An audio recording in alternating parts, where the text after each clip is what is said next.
দোয়েলের কারসাজি হাতে নাতে ধরল সুধা আর ঝিনুক। সম্পূর্ণ জানতে ভিডিওটিতে একটি লাইক করে দেখতে থাকো। গল্পের শুরুতেই দেখা যায় যে সুধা ঠাম্মির সামনে সমস্ত বিষয়টাই ক্লিয়ার করে দিয়েছে। ঠাম্মি এরপরে আর কিছু বলতে পারে না।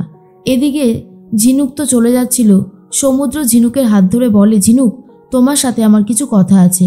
কিন্তু ঝিনুক সমুদ্রর কোনো কথা না শুনেই বাড়িতে চলে যায়। বাড়িতে যাওয়ার পরেই সমুদ্রর কথাই ভাবতে থাকে আর বলে, সমুদ্র কিছু একটা আমাকে বলতে চাইছিল, কিন্তু কি বলতে চাইছিল সেটাই যেন আমি বুঝতে পারলাম না। তার মধ্যেই সমুদ্র কথায় ভাবতে ভাবতে এইদিকে দেখতে পারে দিদি আর জামাইবাবুর মধ্যে ঝামেলা লেগে গেছে। তেজ কোনোভাবেই বাড়িতে যাবে না আর সুধা তেজকে জোর করে বাড়িতে পাঠাতে চায়, আর এই নিয়ে অশান্তি হতে থাকে। তার মধ্যেই চ্যাটিং করতে থাকে দোয়েল। দোয়েল ঝিনুক সেজে সমুদ্রর সাথে কথা বলছে। সমুদ্র তখন বলে, এইভাবে পালিয়ে বিয়ে করাটা একদমই উচিত হবে না। দোয়েল তখন বলে, পালিয়ে বিয়ে যদি না করো তাহলে তোমার ওই মেয়েটাকে বিয়ে করতে হবে। তুমি তাহলে রাজি ওই মেয়েটাকে বিয়ে করবার জন্য? কিন্তু সমুদ্র বারবার করে একটা কথাই বলতে থাকে, না ঝিনুক, আমি শুধু তোমাকেই ভালোবাসি আর আমি শুধু তোমাকেই বিয়ে করতে চাই। দোয়েল তখন বলে, তাহলে কালকে জগদ্ধাত্রী মন্দিরে এসো, আমি আর তুমি বিয়ে করে নিই, কারণ এছাড়া আর আমাদের হাতে কোনো অপশান থাকবে না। সমুদ্র কি করবে নিজেই বুঝে উঠতে পারছে না। মনে মনে ভাবে, দাদাভাইকে একবার বলবো, কিন্তু দাদাভাই যদি মেনে না নেয় তখন কি হবে? কি যে ঝামেলার মধ্যে পড়েছি। পালিয়ে বিয়ে করলে দুটো পরিবারের সম্পর্ক তো এমনি খারাপ, আরোই খারাপ হয়ে যাবে। মাথায় ঢুকছে না যে কি করব। এর মধ্যেই দোয়েল তার মাকে পুরো বিষয়টা খুলে বলে। তখনই জেঠি বলে, আচ্ছা এবারে বুঝতে পেরেছি। লক্ষ্মী তখন বলে, কিন্তু দোয়েল, এই সত্যিটা তো সামনে একদিন আসবেই যে তুই ঝিনুক না, তুই হলি দোয়েল। তখনই দোয়েল বলে, যখন আসবে তখন দেখা যাবে, কিন্তু এখন তো পুরো বিষয়টা আমাকে সামলাতে হবে। আমি যদি এখন বিষয়টা সামলাতে না পারি তাহলে সমুদ্রকে সারা জীবনের জন্য হাতছাড়া করতে হবে। এবার তুমি বলো যে আমি কি করব। তখন লক্ষ্মী বলে, ঠিক আছে, ব্যবস্থা তো করবি, কিন্তু কোন মন্দিরে করবি কিছু ভাবলি? দোয়েল বলে, জগদ্ধাত্রী পুজো তো হয়ে গেছে, জগদ্ধাত্রী মন্দিরটা একদমই ফাঁকা থাকবে, ওখানে গিয়ে যদি করা যায়। লক্ষ্মী তখন বলে, কিন্তু সমুদ্র কি রাজি হয়েছে? দোয়েল বলে, সমুদ্রকে রাজি করবানোর দায়িত্ব আমার। এর মধ্যেই সমুদ্র বলে, আমার খুব ভয় লাগছে ঝিনুক।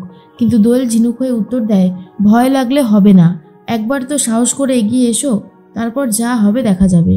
দিদি তো আছে আর জিজুও আছে, সামলে নেবে। সমুদ্র তখন ভাবে, এছাড়া সত্যিই তো আর কোনো উপায় নেই, তাই বাধ্য হয়ে শেষমেশ এখন আমাকে করতেই হবে বিয়েটা। এদিকে সকালবেলায় স্বপ্ন দেখেছে দোয়েল, ঝিনুক সব সত্যিটা জেনে গেছে আর ঝিনুক গিয়ে সমুদ্রকে বাঁচিয়ে দিয়েছে। আর এই স্বপ্নটা দেখার পরেই ঠাকুরের কাছে চলে আসে আর বলে, ঠাকুর তুমি দেখো, আমি যেন সমুদ্রকে বিয়েটা করে ফেলতে পারি। দোয়েল এসে তখন বলে, আমাকে বিয়েটা যে করতেই হবে। তার মধ্যেই ঝিনুক এসে বলছে, কিরে তুই এখানে? তোকে তো কোনোদিনও আমি মন্দিরে ঢুকতেই দেখিনি। এরপর বাড়ির সবাইকে ডাকে, ঠাম্মি আর চলে এসেছে সুধার মা, আর বলে, কি হয়েছে কি ঝিনুক, এইরকমভাবে ডাকাডাকি করছিস কেন? ঝিনুক তখন বলে, আরে দেখোই না, দোয়েল দিয়ে এই প্রথমবার মনে হয় বাড়ির ঠাকুর করে ঢুকেছে, সেজন্যই তোমাদেরকে দেখাবো বলে ডাকছিলাম। ঠাম্মি তখন বলে, সত্যি ঝিনুক তুই পারিসও বটে, আমার মনে হয় আজকে সূর্য অন্যদিকে উঠেছে, তাই হয়তো দোয়েল পুজো করতে এসেছে। এরপর দোয়েল বলে, তোমরা এরকমভাবে আমাকে বলছো কেন বলো তো? এর মধ্যেই সুধা এসে বলে, ঝিনুক চল, আমাদেরকে তো দোকানে বেরোতে হবে নাকি? ঝিনুক তখন বলে, হ্যাঁ দিদি চল। কিন্তু বাড়িতে চলে এসেছে একজন মহিলা, যে সুধার ম্যারেজ বিউরোর অফিসে যেতে চাইছে। সুধা তখন বলে, নিশ্চয়ই চলুন, আমি আপনাকে নিয়ে যাচ্ছি। এরপর ম্যারেজ বিউরোতে গিয়ে কথা বলতে শুরু করে। তখনই তেজও চলে গেছে আর মহিলাটা বলে, আমার মেয়ের বিয়ে। আসলে আমিও একজন ডিভোর্সি মহিলা, আমার তো স্বামী নেই, আমি একাই মেয়েকে মানুষ করেছি। 1 সপ্তাহ পরেই আমার মেয়ের বিয়ে, তাই আমি চাইছি আপনারা যদি সাধ্যের মধ্যে আমার মেয়ের বিয়েটা সম্পন্ন করেন। সুধা তখন বলে, নিশ্চয়ই করব, কেন করব না বলুন তো? আচ্ছা আমাকে একটা কথা বলুন, আপনার মেয়ের বিয়েটা কোথায় হচ্ছে? তখন সেই মহিলাটা বলে, আসলে আমরা বাঙালি হলেও আমার হাজব্যান্ড কিন্তু ছিল সাউথ ইন্ডিয়ান, আর আমার মেয়ের বিয়েও হচ্ছে সাউথ ইন্ডিয়ানে, বুঝতে পারছেন তো, অনেকটা ঝামেলা রয়েছে। তখনই সুধা বলে, কোনো ঝামেলা না, সমস্ত দায়িত্বটাই খুব সুন্দরভাবে পালন করা হবে, আপনি একদমই চিন্তা করবেন না। এর মধ্যেই সমুদ্রর এঙ্গেজমেন্ট শুরু হবে, তাই সবাই মিলে আসতেও শুরু করে দিয়েছে। এদিকে সুধার শাশুড়ি মা মানে তেজের মা, মেজো মা, জ্যোৎস্না কেউই মাথায় ঘোমটা দেয়নি। আর এটা দেখার পরেই ঠাম্মি তো রীতিমতো অবাক হয়ে গেছে আর বলে, কি ব্যাপারটা কি? হ্যাঁ, ঘুমটা ফোমটা দেবে না তোমরা? তখনই তেজের মা বলে, না মা, এই বাড়িতে যে অবিচার হচ্ছে সেটা আর আমরা কিছুতেই মেনে নিতে পারছি না, তাই ঘুমটা আমরা দেব না। এদিকে তিয়াশার বাবা চলে এসেছে, সমুদ্রকে খুঁজতে শুরু করে, কিন্তু সমুদ্রকে দেখতে না পেয়ে বলে, আচ্ছা আপনার নাতিকেই তো দেখছি না, মানে হবু বর কোথায়? ঠাম্মি বলে, চলে আসবে, চিন্তা করবেন না, হয়তো রেডি হচ্ছে। আর আজকে থেকে তো সমস্ত দায়িত্ব সমুদ্রর কাছেই চলে যাবে। আগে আমি তেজ বেকারির সমস্ত দায়িত্ব দিয়েছিলাম তেজের হাতে, কিন্তু এখন সেই দায়িত্ব পালন করবে আমার ছোট নাতি সমুদ্র। এর মধ্যেই জ্যোৎস্না তখন ভাবে, তোমার ছোট নাতিও তোমার বড় নাতির কাছেই সমস্ত পরামর্শ চায়। সে এত বড় একটা কোম্পানি সামলাতে পারবে বলে তোমার মনে হয় ঠাম্মি? কি বুদ্ধি নিয়ে যে তুমি চলো জানি না, তবে এটা কখনোই সম্ভব নয়। এদিকে সুধা সমস্ত কিছু লিখে নিয়েছে, এরপর দোকানে যাবে বলে ঠিক করে। তখনই দোয়েলের কথাই বারবার ভাবছিল সুধা, আর বলে, দেখ ঝিনুক, দোয়েলের অবস্থাটা দেখ, এই ল্যাপটপটা এখানেই রেখে দিয়ে চলে গেছে, বন্ধও করেনি। তখনই ঝিনুক বলতে থাকে, ঠিক আছে দে আমাকে, আমি শাটডাউন করে দিচ্ছি। যখনই ঝিনুক ল্যাপটপটা শাটডাউন করতে যাবে তখন মেসেজগুলো পড়তে থাকে, কারণ আইডিটা খোলা ছিল, আর আইডির মধ্যে যাবতীয় মেসেজ সেটাও দেখতে পাচ্ছে সবাই। ঝিনুক তখন বলে, এই দেখ লেখা রয়েছে, আজকে জগদ্ধাত্রী মন্দিরে রাতের বেলায় সমুদ্র আর দোয়েল দি বিয়ে করবে। এটা দেখার পরেই ঝিনুক তখন ভাবে, সমুদ্র আমার সাথে এভাবে চালাকি করলো, আমি তো বুঝতেই পারিনি যে ওদের মধ্যে একটা সম্পর্ক রয়েছে।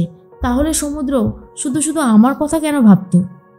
এর মধ্যেই সুধা ভাবে, কিছু একটা মিসিং হচ্ছে যেটা আমরা দেখতে পাচ্ছি না, কিন্তু কি সেটাই তো বুঝতে পারছি না। তেজ তখন বলে, হ্যাঁ আমারও সেটাই মনে হচ্ছে, কিছু একটা গন্ডগোল হচ্ছে। এর মধ্যেই সুধা বলে, সমুদ্র যদি এই ভুলটা করতে যায় তাহলে তো ওকে আটকাতে হবেই। মিস্টার বসু মল্লিক, আপনি জানেন এসব ব্যাপারে কিছু? তেজ তখন বলে, না সুধা, আমি এসব ব্যাপারে সত্যি কিছু জানি না, আর কি করেই বা জানবো, কারণ আমার পক্ষে জানাটাও তো অসম্ভব একটা ব্যাপার। তবে এটা তো ঠিকই যে ও আমাকে সমস্ত কিছু বলে, কিন্তু এই ব্যাপারে যে বলবে না এটা বুঝতে পারিনি। এদিকে দেখা যায় সমুদ্র ভাবে, যেভাবেই হোক আমাকে এখান থেকে পালাতে হবে, আমি যদি পালাতে না পারি তাহলে এই মেয়েটাকে বিয়ে করতে হবে, আর সেটা আমি কিছুতেই হতে দেব না, কিছুতেই না। এদিকে তেজের মা ভাবতে থাকে, এই বাড়িতে আরও একটা অমতে বিয়ে হচ্ছে, সমুদ্রর তো এই বিয়েতে ইচ্ছাই নেই, তবুও মায়ের কথা শুনে জোর করে এখন বিয়ের পিড়িতে বসবে। এর মধ্যেই সুধা বলে, ঝিনুক একটা জিনিস তুই লক্ষ্য করিসনি, এই দেখ দোয়েল তো তোর প্রোফাইল পিকচার লাগিয়েছে, তোর নামে অ্যাকাউন্ট খুলেছে, দেখ দেখ দেখ। আর হ্যাঁ, তুই কথা বলছিস এটাই মনে হচ্ছে দোয়েল ঝিনুক সেজে কথা বলছিল সমুদ্রের সাথে, সমুদ্র তো ভাবছে ঝিনুকের সাথে কথা বলছিল। এরপর তেজের সামনে পুরো সত্যিটা চলে আসে, আর দোয়েলের কারসাজি ধরতে জগদ্ধাত্রী মন্দিরে চলে যাচ্ছে সবাই মিলে।